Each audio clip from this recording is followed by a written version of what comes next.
Շնորհակալություն ժողովուրդ,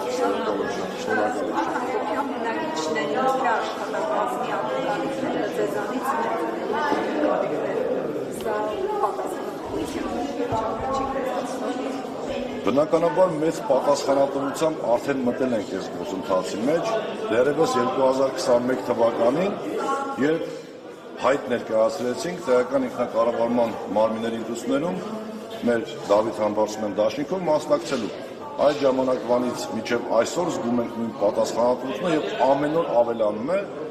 չենք վախենում դրանից եւ վստահաբար, ինչպես մեր բնակիչներն են մեզ վստահել, ամեն ինչ անելու ենք, որ լավ լինի։ Այսօր պաշտոնապես ստանձնեցիք արդեն համայնքապետի դիացությունները, առաջին քայլը, որը պետք է անեք այսօր կողմնավոր լինել։ Օրենքով սահմանված կարգով ընտրությունից հետո երրորդ ժամկետում պետք է նիստ հրավիրվել, որ այսօր եղավ եւ այսօրվանից ստանձնեցի իմ պաշտոնավարումը։ Առաջի բանը, որ պետք է անեմ, ամբողջ աշխատակազմին խնդրեմ եւ պահանջեմ, որ ել ավելի մեծ թափով աշխատենք, որպեսզի հասցնենք մեր թիմի ձևավորված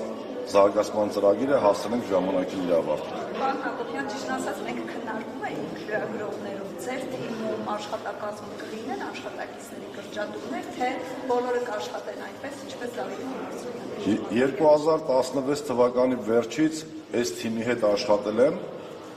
2021 թվականին թիմը ավելի է մեծացել եւ այն թիմը, որը կառավարել է 2016-ից 2021 եւ 2021-ից մինչեւ առեսօր, դա իմ թիմն է եղել նաեւ, այդ թիմի մի մասնիկն եմ ես եղել, հետեւաբար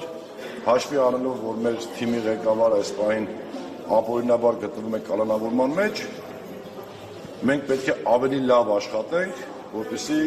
ապացուցենք, որ մենք շարունակում ենք նույն տեմպով աշխատել։ Պարոն Հակոբյան, իսկ Մասիս համայնքի առաջիկա ընտրությունների հետ կապված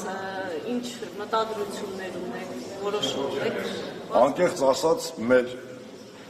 ամենօրվա խոսակցությունը եւ մեր միտքը երկու բանում է, որպեսզի կարողանանք ի վերջո հասնել մեր թիմի ղեկավար Դավիթ Համբարձումյանի ազատությանը եւ կարողանանք մեր 21 թվականին տրված խոստումները հասցնենք իր տրամաբանական ավարտին, բնականաբար կլինի մեր թիմի կողմից ընտրություններին մասնակցելու քաղաքական հայտ։ Շնորհակալություն։ 160 թեմի հարգելի հետևողներ, եւս մեկ անգամ